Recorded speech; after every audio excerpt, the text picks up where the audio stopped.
श्री सत्य साई प्रेम लीला। ओम श्री साई राम। श्री सत्य साई प्रेम लीला 96 years of supreme love. सच्ची श्रद्धा, संपूर्ण शरणागति और हृदय से गहराई से की गई प्रार्थना को भगवान प्रतिसाद देते हैं और बड़े से बड़े संकट को संवारने के लिए शक्ति देकर हमें मार्ग दिखाते हैं। संयुक्त राज्य अमेरिका के केनेटिकट राज्य के निवासी जॉन सिंक्लियर अति समृद्ध और प्रतिष्ठित व्यापारी थे। पृथ्वी के गर्भ में सोना, चांदी और इस्पात जैसे खनिज पदार्थों की खोज के काम में उन्होंने बड़ा नाम कमाया था। वे सिंक्लियर ग्रुप ऑफ कंपनीज के प्रेसिडेंट और cross country cable TV company के संस्थापक भागीदार थे। वे तंजानियन अमेरिकन डेवलपमेंट कॉरपोरेशन के चेयरमैन भी थे। एक समय उनके सामने व्यवसाय की एक साथ इतनी समस्याएं आ पड़ी कि वे अत्यंत परेशान थे। फलतः उन्हें दिमागी शांति नहीं थी। एक रात वे कमरे में एकांत में बैठे बैठे अपने ईश्वर से प्रार्थना करने लगे, हे प्रभु, मुझे पता नहीं कि आप कहाँ हैं और कैसे दिखाई देते हैं। कृपा करके मुझे अपनी शरण में ले लीजिए। एक दिन प्रातः 2 और 3 बजे के बीच उन्हें लगा कि श्री सत्यसाई भगवान उनके मकान के अंदरूनी कक्ष में घूम रहे हैं।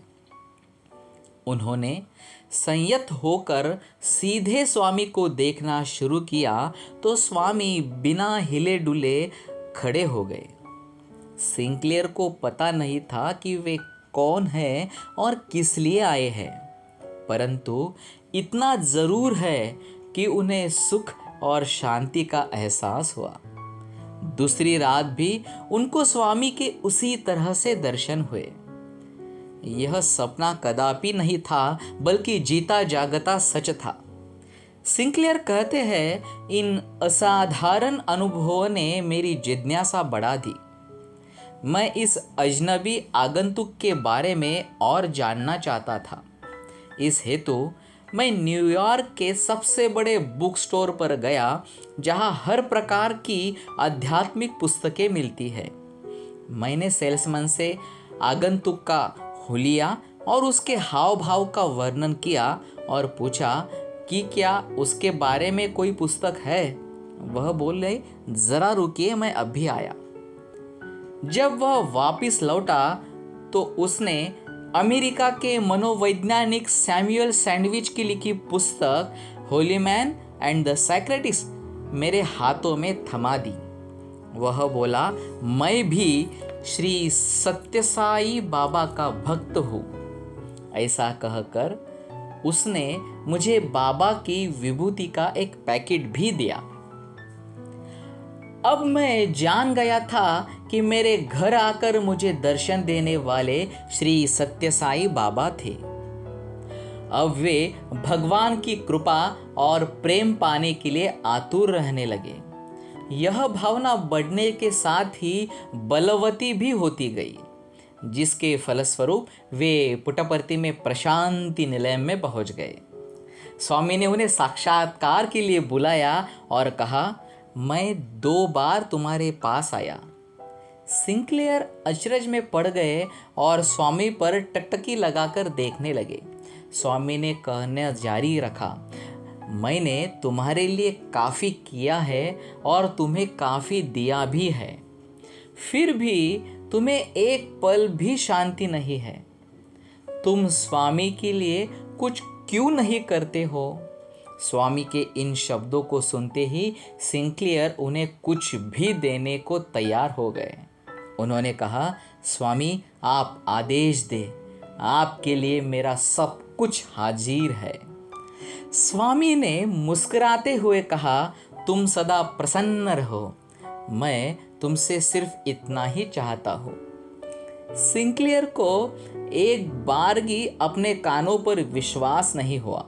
स्वामी को तो मेरे मन की शांति और भलाई के अलावा कुछ भी नहीं चाहिए। बाबा जानते थे कि सिंक्लियर के पास सब कुछ होते हुए भी उसके पास मन की शांति नहीं है और जीवन भर उसको इसी की तलाश रही है।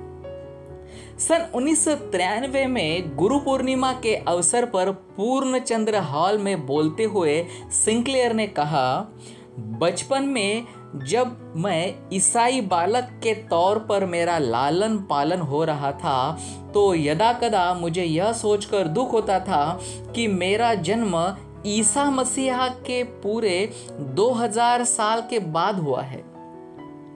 उनके रहते हुए क्यों मुझे जन्म नहीं मिला। अब किसी ने मेरी यह दुख भरी वेदना सुन ली है और जिनके फलस्वरूप आज मेरे सामने वे प्रभु बैठे हैं जिन्होंने ईसा मसीहा को धरती पर भेजा था।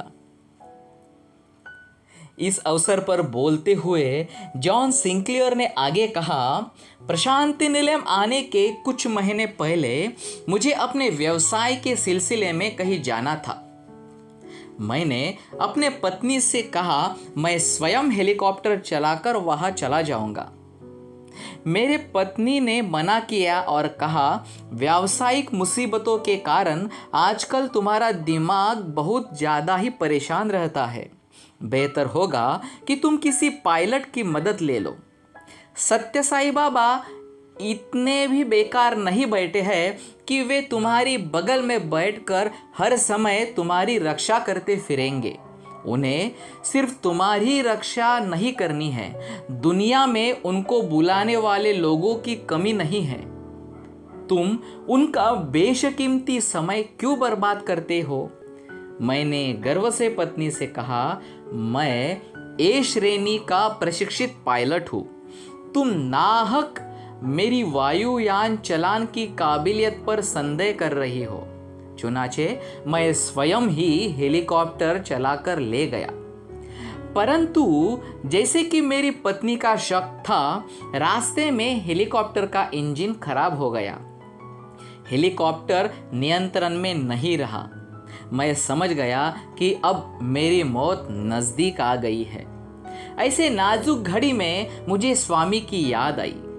मैंने जेब से उनका फोटो निकाला और उन्हें गौर से देखने लगा। दूसरी ही क्षण मैंने स्वामी को हेलीकॉप्टर में अपने साथ बैठे देखा। वे हेलीकॉप्टर चला रहे थे। बड़ी ही दक्षता के साथ स्वामी ने वायुयान को एक पहाड़ी की ढलान पर उतारा। उसका दरवाज़ा खोला, मुझे खींचकर बाहर निकाला और हेलीकॉप्टर को धक्का देकर आंखों से वे ओझल हो गए। स्वामी इसी प्रकार समय समय पर मेरी रक्षा करते रहे और इसी प्रकार अपने कमल चरणों के करीब मुझे लाते गए। सिंक्लियर ने आगे कहा कि एक रोमांचक घटना मैं बताता हूँ। यहाँ पर भक्तगणों की पहली पंक्ति में वह जो महिला बैठी है उसका नाम है मेरिलियन सिंक्लियर। वह मेरी बड़ी बेटी है।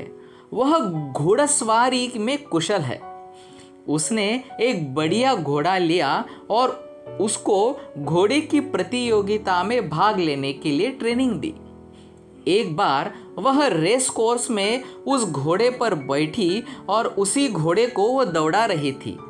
मार्ग में एक ऊंची दीवार की बाधा पार करने के लिए उसने घोड़े से छलांग लगवाने के लिए कोशिश की, परंतु घोड़े के पांव दीवार से टकरा गए। मेरिलियन काठी से अलग होकर भूमि पर सिर के बल गिर पड़ी।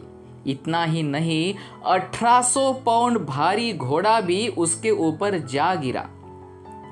बेटी को अस्पताल के इमरजेंसी वार्ड में भर्ती कराने में पूरे 45 मिनट लग गए। मुझे फोन पर इस दुर्घटना का समाचार मिला। मैं भागम भाग अस्पताल पहुंचा। मेरी बेटी के चेहरे पर अनेकों घाव थे। मैंने तुरंत जेब से विभूति की एक पुड़िया निकाली और उसके घावों पर विभूति लगा दी। उस समय मैंने कहा था यह विभूति ठीक ईसाई धर्म के पवित्र जल के भांति है।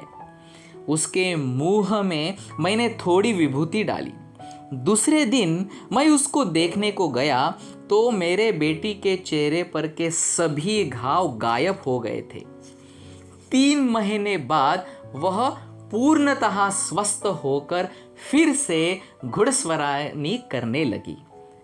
सच्ची श्रद्धा और भक्ति के साथ भगवान श्री सत्य साई बाबा को शरणागत होने वाले हर भक्त की पुकार को वो सुनते हैं, उसके प्रार्थना को वे प्रतिसाद देते हैं और भक्त के रक्षण के लिए दौड़े चले आते हैं। ऐसे प्रेममयी सभी की रक्षा करने वाले भगवान श्री सत्य साई बाबा को शत शत नमन। समस्त लोका सुखी